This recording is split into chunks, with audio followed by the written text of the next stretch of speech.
olumu abeera n'ebizibu ng'omwami yabikoowa, obeera n'ebizibu ng'abazadde baabikoowa era nga baakulangirira nti ebibyo tebiina gye bikola bitya. Kaakati olugendo eri Yesu olwetambulira wekka, gwe kennyini n'okkiriza nti Yesu anaakola enkyukakyuka mu buki mu bulamu bwo, n'ogenda ng'ekikututte si kirala. Tusoma ebyawandiikibwa nti omukazi omu bamuyita Kaana bwe yagenda mu kusinza yagenda ebizibu byabyemanyidde yekka, n'omusajja kabona omukulu yali tabikola atya, yali tabimanyi, n'omwami we yali amugumya bugumya, tofaayo abaana nze nkusingira abaana, naye nga ye Kaana yalina ekiki. No one will ever understand your problem. It is only God who will ever understand your problem. He will understand it well. Yalina okitegeera yekka n'akitegeera, era ye gw'ogamba ebimu ku bizibu oba obiŋŋamba nyinza n'okuseka nga ndaba nga ebitali bizibu, naye nga mu maaso go biki bizibu, mu maaso go bizibu. Nyinza n'ogamba nti bino tebisoboka, naye ng'ate mu maaso ga Mukama bikola bitya, bisoboka. N'olwekyo mu kiseera kino simanyi nsonga yo bw'eri, naye oyinza okuba ng'olina kyoyagala okutula nga Katonda oyagala nti okutulire, era bw'onoowa obujulizi twaladde bawa obujulizi wano ng'abamu tuseka biki byayogera, naye nga gwe ne Katonda awo gw'obikola otya, gw'obimanyi, gw'obitegeera, gw'omanyi nga byakoledde. Nsaba okutegeeza mukono gwange nga tugenda okwawukana olwaleero ekigambo kyo kigambo Mukama yekka yakikola atya, kisigale wano ate ogende n'okukkiriza nti Mukama akoze atya,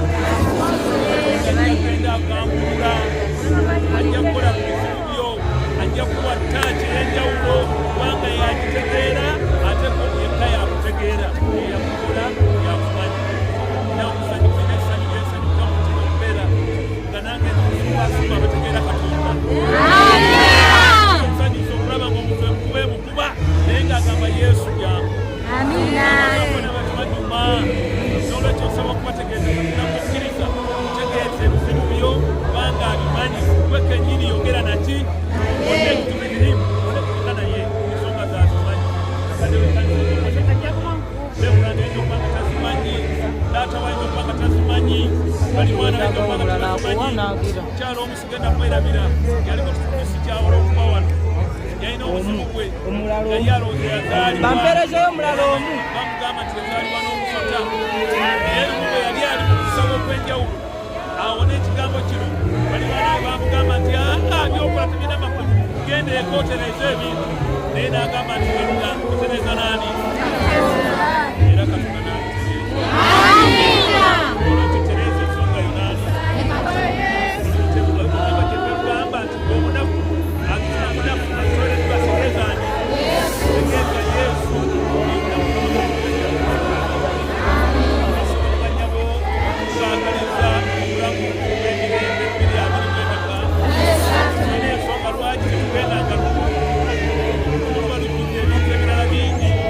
nga teffe tutandise ekyaffe mu ngeri ya njawulo. Abantu abajja wano bakatuliki basiraamu bajja wano kubanga bamanyi batubangala kulikiganani n'omusajja omugwe mmanyi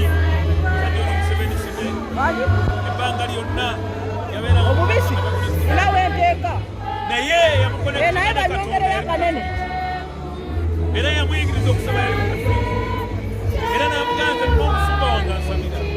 genda okulanga ndeetedde mukadde wa kanisa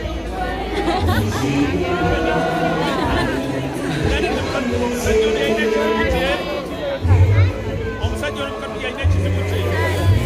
nga sente azifuna naye nga zaalema okuzimba, ng'afuna sente yambulya sente zaafuna okuzimba kwagula kutya kwagana n'agamba erimanja milioni erimanja naye ng'akunakwatibwa ekulanga nti twagala okusaba Mukama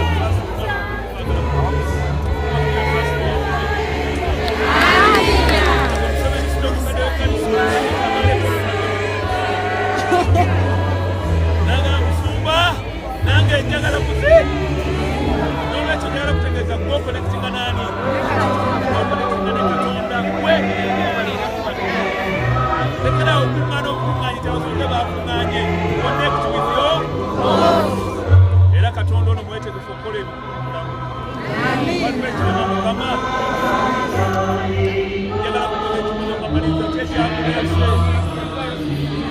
Womanyi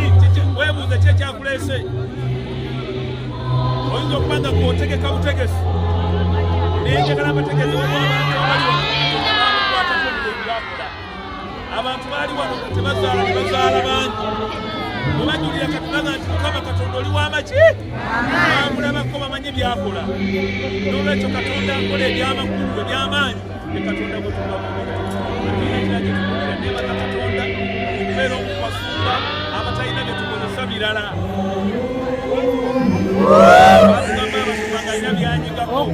abatizibwa bayita wano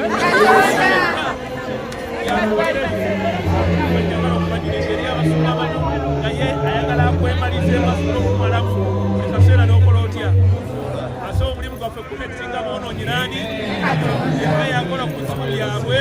byabimanyi yeyamba omukazi ono wekikuto naye nga amukola atya era yeyakata